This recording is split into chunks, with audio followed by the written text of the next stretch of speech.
Hello everyone, অনেক দিন পর তোমাদের সাথে শেয়ার করছি আমার চুন্নু মুন্নুদের ভিডিও। তোমরা আমাকে অনেকেই মেসেজে জানতে চেয়েছিলে যে দিদি তোমার চুন্নু মুন্নুগুলো কেমন আছে। তো তোমাদের জন্য আনলাম আজকের এই ভিডিওটা। জানো, আমার চুন্নু মুন্নুরা কিন্তু অনেকটাই বড় হয়ে গেছে। তোমরা যারা প্রথমের আমার ভিডিওগুলো দেখেছিলে তারা তো দেখেইছিলে যে তারা কত ছোট ছোট ছিল, আর এখন দেখো সাইজগুলো। থু থু থু, যেন নজর না লাগে আমার চুন্নু মুন্নুদের। বাট হ্যাঁ, অনেকটাই ওরা বড় হয়ে গেছে। এদিকে এই অ্যাকোরিয়ামের মধ্যে এই অরিজিনাল গাছটা রাখার জন্য এত অ্যাকোরিয়াম নোংরা হচ্ছিল, মানে কদিনের মধ্যেই শ্যাওলা পড়ে যাচ্ছিল, আর এত তাড়াতাড়ি জলটা ঘোলা হয়ে যাচ্ছিল যে সেটা পরিষ্কারও করতে হচ্ছিল। বাট সত্যি কথা বলতে টাইম একদমই ছিল না, তাই আমি আর আগের ভিডিও করতে পারিনি। এদিকে মাছগুলো এত বড় হয়ে গেছে যে তাদের পটিতেও রীতিমতো জলটা আরও তাড়াতাড়ি ঘোলা হয়ে যাচ্ছিল।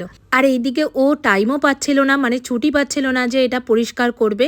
তো আজকে সানডে, তাই আগে বসে পড়েছিল এই অ্যাকোরিয়ামটাকে পরিষ্কার করতে। ভালো করে পরিষ্কার করলো, পাথরগুলোকে রীতিমতো কেচে কেচে পরিষ্কার করলো। তারপরে অ্যাকোরিয়ামটা আবার আগের মতো সেট করে দিল। বাড়িতে অ্যাকোরিয়াম রাখলেই হলো না, তাকে কিন্তু টাইম টু টাইম মেনটেন করাটাও একটা বড় হ্যাপা। আর যেটা তো আমি তো পারিই না, এটা আমার বরই পারে, আর সেই সবটাই করে।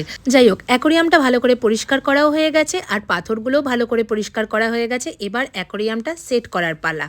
তো অ্যাকোরিয়ামটা সেট করার পরে তো ও একটু জলের মধ্যে ওষুধও দিয়ে দিল। আর এই দেখো আমার স্টারেরা, মানে আবার দেখো ব্ল্যাক গোল্ডেন ফিশটাকে তুলতে গিয়ে ব্ল্যাকটা পটি করে দিল, ওই যে জলের মধ্যে ভাসছে।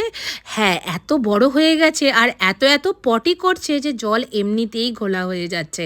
আচ্ছা, তোমরা আমাকে একটুখানি বলো তো যে আর কি উপায় করলে জলটা এত তাড়াতাড়ি ঘোলা হবে না? এটা আমার একটু জানার আছে। তোমরা যদি কেউ জেনে থাকো অবশ্যই সেটা আমাকে একটু কমেন্ট করে জানিও।